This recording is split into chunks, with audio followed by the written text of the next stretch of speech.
Good morning. When the conference organizers asked me to speak at this conference, the title that they gave me didn't have the interrogation mark. Since then, the World Economic Forum has issued their latest gender gap report. And what we heard is that last year we heard that it was going to take us 83 years at least to bridge the gender gap. This year, the latest numbers are telling us over 100 years. We're actually moving backwards on some dimensions, namely economic participation of women. So is the future female? The answer is it depends. That's a true consultant's answer. What I'd like to talk to you in the next 15 minutes is what are the challenges that we need to overcome? What are the opportunities that we need to jump onto to make this happen? And let me see if technology is going to fail me or not. Perfect.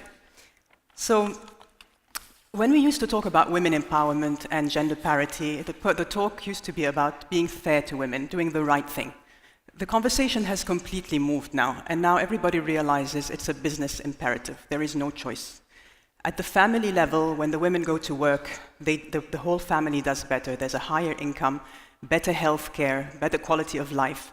But also research shows that the women or the mothers tend to invest more in the education of their children than the fathers.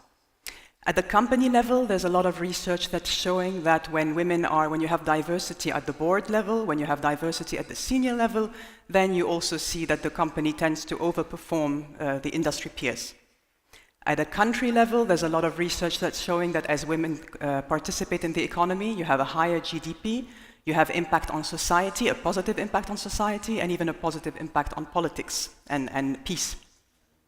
And globally, you just see more economic growth as you see more women entering the economy. So it's a positive thing all the way. And so you see lots of companies around the world are really doing their best, are really becoming quite aggressive on this topic. I'll just give a couple of examples here. Unilever has launched a multi-front campaign. They've been very, very aggressive. They have a board, a diversity board overseen by the CEO. And they managed through a number of initiatives and through this board to get to 50% female, so full parity at the senior level, which is quite impressive. PepsiCo is another company. They have a female CEO, and they took the very regional approach. They're very multinational, and they have very strong regional initiatives. So in Mexico, they decided that it's very important to create production jobs for women, and so they built female-only production lines. In Saudi Arabia, they were at the forefront of female employment. They have over 150 female employees, and they've reported increased sales, increased customer satisfaction, etc. These are just a couple of examples. I'm not going to go through the rest to say that companies around the world are taking this super seriously. They realize the benefits, and they're moving ahead. And so the statistics are quite encouraging. You see 33% is the increase of self-employed women between 1995 and 2015. So in 20 years, you've got a 33% increase of self-employed women. 9% is the increase of waged or salaries women in the last 20 years compared to 6% for men. So that's 50% more women moving into the economy, into a waged or salaried occupation. And finally, 46% today in the US of privately held companies are actually at least co-owned by a woman. So those are all very encouraging stats. However, when we look at the data, we see that women still very much fall behind, especially at the senior level or at the highly paid positions. So the access is still an issue. You have 50% versus 70% for men in terms of access to the labor market. But really, there's a big core issue at the highly paid job. If you see the Fortune 500 companies in the US, you find that 4% only of the CEOs are female. That's a drop from last year, which was 5%. So we're not moving forward. The needle is not moving fast enough. When you look at the lowest paid jobs globally, you find that 60% are women in those lowest paid jobs. So there's still a lot of work to be done. And what the research is showing is that we found a lot of excuses in the past. Some of them are valid, but we used to say, it's the double shift, the fact that the woman has to care for her family that is really stopping her. It's the lack of ambition of women. We find a lot of excuses, but what the research is showing more and more is that there are a lot of biases in the organizations that are stopping women from moving ahead. And so what we need, so there was a Harvard Business Review study that was published just a couple of weeks ago, where what they did over a couple of years is they put sensors on employees in a number of organizations. And they've looked at all their behavior. How often do they network with other people? How often do they sit at the table at key decision-making tables? How much interaction do they have with the seniors of the company? And what they found is that there's a very similar behavior between men and women. And yet, the men were getting promoted and the women were not. And what you often find, and I've seen it again and again in many organizations, is there's a tendency to be willing to promote the man on potential, but the woman, you want to actually see that the performance is there before you promote her. And that is one of many biases that has taken place and that is stopping women from moving ahead. So I've talked about the current situation, the biases that we need the challenges that we need to overcome, but what about the future? We've talked about automation, artificial intelligence. What does the future hold? How are the future labor trends going to impact occupation in general, but specifically female economic empowerment, women economic empowerment? So you've got 5 key trends, and I'll go to the next slide because they're the same here, 5 key trends that are going to impact the labor market. The first one is a supply-demand mismatch. We see today, and that's only going to increase in a lot of countries, especially those that haven't studied carefully their human capital planning, that there's a mismatch between what the education system is coming up with in terms of skills, in terms of fields, and what the market wants. And so there's probably going to be a need for more higher educated people and very different skill sets. In particular, automation, we've talked a lot about it in the last few sessions, but that's going to mean a lot of jobs are going to disappear in manufacturing, call centers. 7 million jobs is the estimate, the latest estimate. There's going to be new jobs created, more in smaller job families and in the STEM area. The kinds of skills that will be needed will be quite different. There's a lot of talk about collaboration, teamwork, creativity. These are the key things that are going to be needed, but also more and more character skills, socio-emotional skills, being self-aware, how to be empathetic, how to be tolerant. All of this, as we move to a global workforce, is going to be critical for success. This is going to be the first time where you have 5 different generations working at the same time and competing in the job market. Each of them with different things to offer, each of them with different employee value proposition they're looking for. That's going to have also quite a big impact in the job market.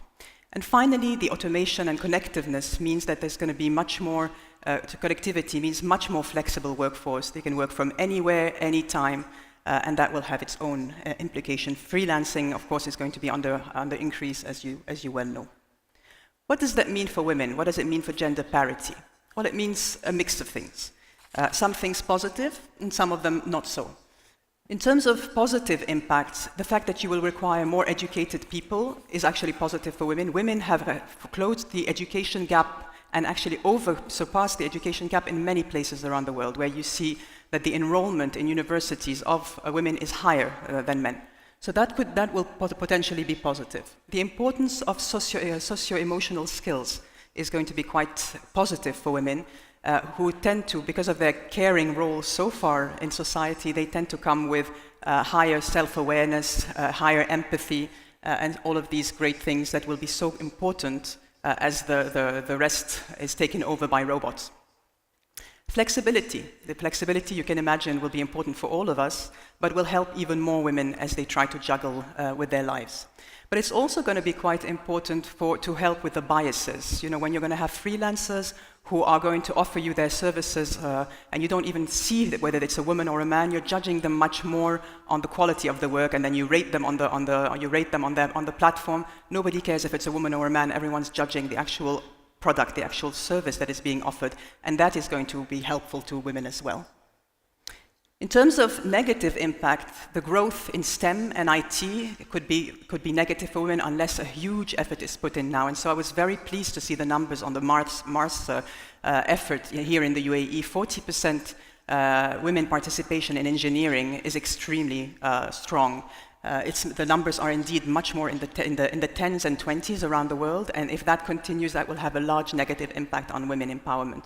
It will also, on women participation in the economy, it will also have an impact on the wage gap, because STEM jobs are those that are typically paid more. So if we have less women in those jobs, in those families of jobs, they will suffer. The flexibility and the contingent work, so freelancers, etc., will mean that typically there'll be less hours worked by women. When you have a family and you have the pressures of a family today under today's social constraints, cultural constraints, it'll usually be the woman saying, you know what, I'll do a part-time job. You know what, I'll be the freelancer and still make some money, but then I have time for the kids. And so that option, that easily available option, might actually play a little bit against the women in terms of more part-time work rather than full-time work, and therefore an impact on the wage and the benefits, because part-time work tends to have less health benefit, less benefits than full-time. So what needs to be done? Well, there's a lot of things that need to be done, both at the private side and from the private sector and the public sector. From the private sector side, you need to really increase the number of role models. If there's a number one success formula that we've seen in organizations who've succeeded in having more women, it's to have role models. Because once you identify with a role model, with a few role models, and you reach critical mass of role models, then everything sorts itself out somehow. We need to work on removing a lot of the biases on the career barrier elimination. We did a piece of research on international assignments. So global organizations, to be able to get into leadership positions, you have to have traveled the world and gone somewhere.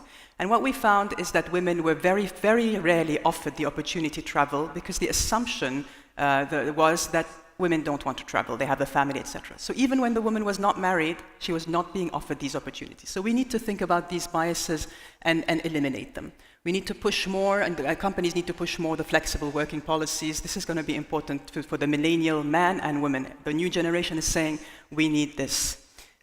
We need male participation at every level of the organization. It's only when you have male champions from the bottom to the top to the bottom, that you will really succeed.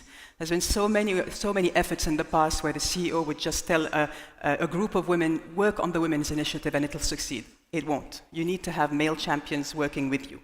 And you need to have very strong sponsorship, so a strong sponsor who's accountable for a high potential junior, really accountable for her commercial success. On the public sector side, we need the laws to be in place. We need role models again, and UAE is doing a great job on this, clear, visible role model in political roles and public sector roles. We need more support for women to go into specific fields, so career education and showing the way for women to go into STEM, and not continuing the talk of, let's go for a family-friendly career, why don't you just be a nurse, or etc., etc. And we need to continue the awareness campaigns on how important all of this is. So, is the future female? I think the answer is only if we all collectively invest in diversity, at the family level, at the company level, at the country level, and at the global level. Thank you.